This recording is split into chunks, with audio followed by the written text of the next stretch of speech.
Everyone, ನಾನು ಗಾಯತ್ರಿ. ಈ ವಿಡಿಯೋದಲ್ಲಿ ವೇರಿಯೇಬಲ್ಸ್ ಇನ್ ಪೈಥಾನ್ ಬಗ್ಗೆ ತಿಳ್ಕೊಳ್ಳೋಣ. ವೇರಿಯೇಬಲ್ ಸ್ಟಾರ್ಟ್ ಮಾಡೋಕ್ಕಿಂತ ಮುಂಚೆ ಸಿಂಪಲ್ ಆದ ಕ್ವಶನ್ ನಿಮ್ಮ ಮುಂದೆ ಇದೆ. If the cost price is 25% of the selling price then find profit percentage. School ಟೈಮಲ್ಲಿ ನೀವು ಈ ಥರ ಕ್ವಶನ್ಸ್ನ ನೋಡಿರ್ತೀರ. ಯಾವಾಗಾದರೂ ಈ ಥರ ಕ್ವಶನ್ನ ಸಾಲ್ವ್ ಮಾಡಬೇಕಾದ್ರೆ ಸಿಂಪ್ಲೆಸ್ಟ್ ಫಾರ್ಮ್ ಯಾವುದು ಅಂದರೆ let assume selling price is equals to 100. ಅಂದರೆ ನಾವು ಇಲ್ಲಿ ಏನು ಮಾಡಿದ್ವಿ ಅಂದರೆ ನಾವು ಒಂದು ವೇರಿಯಬಲ್ನ ತಗೊಂಡ್ವಿ, SP ಅಂದರೆ ಸೆಲ್ಲಿಂಗ್ ಪ್ರೈಸ್. ಅದಕ್ಕೆ ವ್ಯಾಲ್ಯೂನ ಅಸೈನ್ ಮಾಡಿದ್ವಿ. ಎಷ್ಟು ಅಸೈನ್ ಮಾಡಿದ್ವಿ? 100. ಅದು ಆದಮೇಲೆ ನಮಗಿವಾಗ ಕ್ವಶನ್ ಈಸಿ ಆಗುತ್ತೆ ಸಾಲ್ವ್ ಮಾಡೋಕ್ಕೆ. ಅದು ಹೇಗೆ ಅಂದರೆ ಈ ಕ್ವಶನ್ನೇ ಸಾಲ್ವ್ ಮಾಡಿದ್ರೆ ಕಾಸ್ಟ್ ಪ್ರೈಸ್ ಏನಿರುತ್ತೆ 25. ಇದರಲ್ಲಿ ಪ್ರಾಫಿಟ್ ಕಂಡುಹಿಡಿಯಬೇಕು ಅಂದರೆ ಅದು ಎಷ್ಟಾಗುತ್ತೆ? PC is equals to SP minus CP. ಅಂದರೆ profit cost is equals to selling price minus cost price is equals to 100 minus 25 ಮಾಡಿದ್ರೆ 75 ಆಗುತ್ತೆ. ಆದರೂ ಪರ್ಸೆಂಟೇಜ್ ತಗೊಂಡ್ರೆ ಹೆಂಗೆ ತಗೊತೀವಿ? ಪ್ರಾಫಿಟ್ ಪರ್ಸೆಂಟೇಜ್ನ profit cost divided by cost price into 100 ಅಂದರೆ 75 ಡಿವೈಡೆಡ್ ಬೈ 25 ಇಂಟು 100 ಮಾಡಿದ್ರೆ 300 ಸಿಗುತ್ತೆ. ಅಂದರೆ ಈ ಕ್ವಶನಿನ ಪ್ರಾಫಿಟ್ ಪರ್ಸೆಂಟೇಜು 300% ಆಗುತ್ತೆ.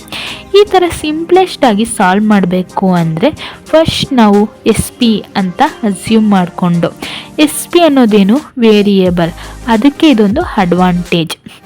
Variables, it is like a container. It is actually used to store the data and so that we can manage it.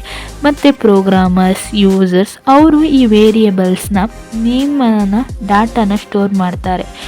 ಅದಾದಮೇಲೆ manipulation ಮಾಡ್ತಾರೆ, ಅಂದರೆ ಇಲ್ಲಿ ಚೇಂಜಸ್ ಮಾಡ್ತಾರೆ. ಇದೇ ಅಡ್ವಾಂಟೇಜ್ ನೋಡಿ. ಇದನ್ನು ನಾವು Cಯಲ್ಲೂ ಮಾಡ್ತೀವಿ, C++, ಜಾವಾ ಎಲ್ಲ ತವೂ ಇದನ್ನು ಯೂಸ್ ಮಾಡ್ತಾರೆ. ವೇರಿಯೇಬಲ್ಸ್ ಅಂದರೆ ಇದರಲ್ಲಿ ಅಂದರೆ ವೇರಿಯೇಬಲ್ಸ್ ಪೈಥಾನಲ್ಲಿ ಏನು ಡಿಫ್ರೆಂಟ್ ಇರುತ್ತೆ, ಇದರಲ್ಲಿ ಏನು ಎಕ್ಸ್ಟ್ರಾ ಇರುತ್ತೆ, ಇದರಲ್ಲಿ ಯಾವ ಥರ ಕೇಳ್ತಾರೆ, ಇಂಟರ್ವ್ಯೂಸಲ್ಲಿ, ಕಾಲೇಜಸಲ್ಲಿ, ಕಾಂಪಿಟೇಟಿವ್ ಎಕ್ಸಾಮ್ಸಲ್ಲಿ ಏನಂತ ಕೇಳ್ಬೋದು. ವೇರಿಯೇಬಲ್ಸ್ನ ಅಡ್ವಾಂಟೇಜ್ ಗೊತ್ತಾಯಿತು, ಏನಕ್ಕೆ ಯೂಸ್ ಮಾಡ್ತಾರೆ ಅಂತ ಗೊತ್ತಾಯಿತು. ಆದರೆ ಫಸ್ಟ್ ನಮಗೆ ಗೊತ್ತಾಗಬೇಕಾಗಿರೋದು ಇದರ ಸಿಂಟೆಕ್ಸ್. ಇದರಲ್ಲಿ 2 ವಸ್ತು ಇದೆ. ಫಸ್ಟು ಸಿಂಟೆಕ್ಸ್ ಮತ್ತು ಸಿಂಟೆಕ್ಸ್ನ ಯಾವ ರೂಲ್ಸ್ ಬರುತ್ತೆ ಅಂತ ಇಷ್ಟು ನಿಮಗೆ ಗೊತ್ತಾಗಬೇಕು. ಆಗ ಪೈಥಾನ್ನಾಗ ಸಿಂಪಲ್ಲಾಗಿ ವೇರಿಯೇಬಲ್ಸ್ನ ತಗೊಳ್ಳೋಣ, ಅದ್ರ ಒಳಗಡೆ ವ್ಯಾಲ್ಯೂ ಹಾಕೋಣ. ಆಮೇಲೆ A = 10 ಅಂತ ಬರೆಯೋಣ. ನನಗೆ ಇಲ್ಲಿ ಸ್ಟ್ರಿಂಗ್ ವ್ಯಾಲ್ಯೂ ಹಾಕಬೇಕು ಅಂದರೆ ಆವಾಗ ಏನು ಮಾಡ್ತೀನಿ ಅಂದರೆ A = ಹಲೋ. ಇಲ್ಲಿ ಸಿಂಗಲ್ ಕೋಡ್ ಅಥವಾ ಡಬಲ್ ಕೋಡಲ್ಲೂ ಬರಿಬೋದು. ಆದರೆ C++, ಜಾವಾದಲ್ಲಿ ಏನು ಮಾಡ್ತೀವಿ ಅಂದರೆ int A, int B, int name ಯಾವುದಾದ್ರೂ ಕ್ಯಾರೆಕ್ಟರ್ ನೇಮ್ ಬರಿತೀವಿ. ಮತ್ತು ಅದರಲ್ಲಿ ಸಪ್ರೇಟಾಗಿ ಮೆನ್ಷನ್ ಮಾಡಬೇಕಾಗಿರುತ್ತೆ. ಇದ್ರ ಒಂದು ವೇರಿಯಬಲ್ಲು, ಇದರ ನೇಮ್ ಇದು, ಮತ್ತು ಇದ್ರ ವ್ಯಾಲ್ಯೂ ಇದು, ಮತ್ತು ಇದರಲ್ಲಿ ಹಂಗೆ. ಆದರೆ ಪೈಥಾನಲ್ಲಿ ಹಂಗಲ್ಲ. ಬರೀ ನಾವೇನು ಮಾಡ್ತೀವಿ, A = 10 ಅಂದರೆ ವೇರಿಯಬಲ್ ಬರೆದು ಅದ್ರ ವ್ಯಾಲ್ಯೂ ಬರಿತೀವಿ ಅಷ್ಟೇ. ಇವಾಗ ನಮಗೆ ಹೇಗೆ ಗೊತ್ತಾಗುತ್ತೆ ಪೈಥಾನ್ ಏನು ಇಷ್ಟೊಂದು ಇಂಟೆಲಿಜೆಂಟಾ? ಅದಕ್ಕೆ ಅದು ಗೊತ್ತಾಗುತ್ತೆ.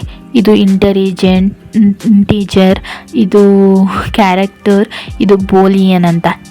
ಇದು ರನ್ ಟೈಮಲ್ಲೇ ಅದು ಕಂಡುಹಿಡಿಕೊಳ್ಳುತ್ತೆ ಅದರ ಟೈಪ್ನ based on the value we give. ಇದೇ ಅಡ್ವಾಂಟೇಜ್ ಪೈಥಾನ್ದು. ರನ್ ಟೈಮ್ ನಾವು ಇದನ್ನು ನೋಡ್ಬೋದು. ಮತ್ತು ಎರಡನೇದು ಏನು ಗೊತ್ತಾ, ನಾರ್ಮಲ್ ಆಗಿ ಇಂಟ್ A = 10 ಅಂತ Cಯಲ್ಲಿ ಬರಿತೀವಿ. ಆಗ A ಅನ್ನೋದು ಇಂಟೀಜರ್ ಅಂತ ಗೊತ್ತಾಗುತ್ತೆ. ಆದರೆ ಪೈಥಾನಲ್ಲಿ ಆಗಲ್ಲ. A = 10 ಅಂತ ಅನ್ಕೋತೀವಿ, ಅಂತ ಬರಿತೀವಿ. ಆಮೇಲೆ ನಾವು ಅನ್ಕೋತೀವಿ ರನ್ ಟೈಮಲ್ಲಿ, ಇಲ್ಲಾಂದರೆ ಅದಾದಮೇಲೆ A = ಹಲೋ ಅಂತ ಇರಬೇಕು ಅಂತ. ಆವಾಗ ಅದು ಇಂಟೀಜರಿಂದ ಸ್ಟ್ರಿಂಗ್ ಟೈಪ್ಗೂ ಕನ್ವರ್ಟ್ ಆಗುತ್ತೆ. ಇದು ಕೂಡ ಪೈಥಾನಿನ ಅಡ್ವಾಂಟೇಜ್. ಮತ್ತು ಪೈಥಾನ್ದು ಇದನ್ನು ಕೇಳ್ತಾರೆ ನಿಮಗೆ ಇಂಟರ್ವ್ಯೂಸಲ್ಲಿ, ಇಲ್ಲಾಂದರೆ ಯಾವುದಾದ್ರೂ ಕಾಂಪಿಟೇಟಿವ್ ಎಕ್ಸಾಮ್ಸ್, ಇಲ್ಲಾಂದರೆ ಕಾಲೇಜ್ ಎಕ್ಸಾಮ್ಸಲ್ಲಿ. ಇವಾಗ ನಾವು ಡಿಕ್ಲೇರ್ ಹೇಗೆ ಮಾಡೋದು ಅಂತ ನೋಡೋಣ. ವೇರಿಯೇಬಲ್ಸ್ನ ಸಿಂಪಲ್ಲಾಗಿ ಮಾಡ್ಬೋದು. Variables name must start with a letter or the underscore character. ಅಂದರೆ ವೇರಿಯೇಬಲ್ಸ್ ಯಾವಾಗಾದರೂ ಮಾಡಬೇಕು ಅಂದರೆ, ಯಾವಾಗಾದರೂ ನೇಮ್ ಕೊಡಬೇಕು ಅಂದರೆ ನೇಮಲ್ಲಿ ಏನು ಕೊಡ್ತೀವಿ, A to Z ವ್ಯಾಲ್ಯೂ ಕೊಡ್ತೀವಿ. ಇಲ್ಲಾಂದರೆ ಅಂಡರ್ಸ್ಕೋರ್ ಅಂದರೆ ಮೊದಲೇ ಲೆಟರಲ್ಲೇ ನಾನು A ಅಂತ ಕೊಟ್ಟಿದ್ದೀನಿ, ಬೇರೆದು ಕೊಡ್ಬೋದು. ತಿರ್ಗಾ ಇಲ್ಲಿ ನಾನು ವಾರ್ ಅಂತ ಅದರಲ್ಲಿ ವಿ ಅನ್ನೋದು ಫಸ್ಟ್ ಲೆಟರ್. ಮತ್ತು ನಾವು ಅಂಡರ್ಸ್ಕೋರ್ ಬಗ್ಗೆ ಮಾತಾಡೋದಾದರೆ ಅಂಡರ್ಸ್ಕೋರ್ ವಾರ್ ಅನ್ನೋದು ಬರಿಬೋದು. ಆದರೆ ವಾರ್ ಅಂಡರ್ಸ್ಕೋರ್ ಅಂತ ಬರೆಯೋದು ತಪ್ಪಾಗುತ್ತೆ. ವಾರ್ 1 ಅಂತ ಬರಿಬಹುದು, ಆದರೆ ಇಲ್ಲಿ ಗ್ಯಾಪ್ ಇರಬಾರ್ದು, ವಾರ್ 1 ಅಂತ ಬರಿಬೇಕು. ಇಲ್ಲ ಅಂದರೆ ವಾರ್ ಅಂಡರ್ಸ್ಕೋರ್ 1 ಬರೀರಿ. ಇದೆಲ್ಲ simple points. Variables names are case sensitives. ಇದು ಕೂಡ ಇಂಪಾರ್ಟೆಂಟ್. ನೇಮ್ ಆ್ಯಂಡ್ ನೇಮ್ ಅಂತ ಕೊಟ್ಟರೆ ಇದೆಲ್ಲ ಬೇರೆ ಬೇರೆ ಆಗಿರುತ್ತೆ ಪೈಥಾನಲ್ಲಿ, ಅದಕ್ಕೆ ಇದು ಕೇಸ್ ಸೆನ್ಸಿಟಿವ್. ಲಾಸ್ಟಲ್ಲಿ ಕೀವರ್ಡ್ಸ್. ಪೈಥಾನಲ್ಲಿ ಕೀವರ್ಡ್ಸ್ ಅರೌಂಡ್ 35 ಕೀವರ್ಡ್ಸ್ ಇದೆ. ಅದರಲ್ಲಿ ಯಾವುದೇ ಕೀವರ್ಡ್ಸ್ನ ವೇರಿಯೇಬಲ್ಸ್ ಆಗಿ ಯೂಸ್ ಮಾಡಲ್ಲ.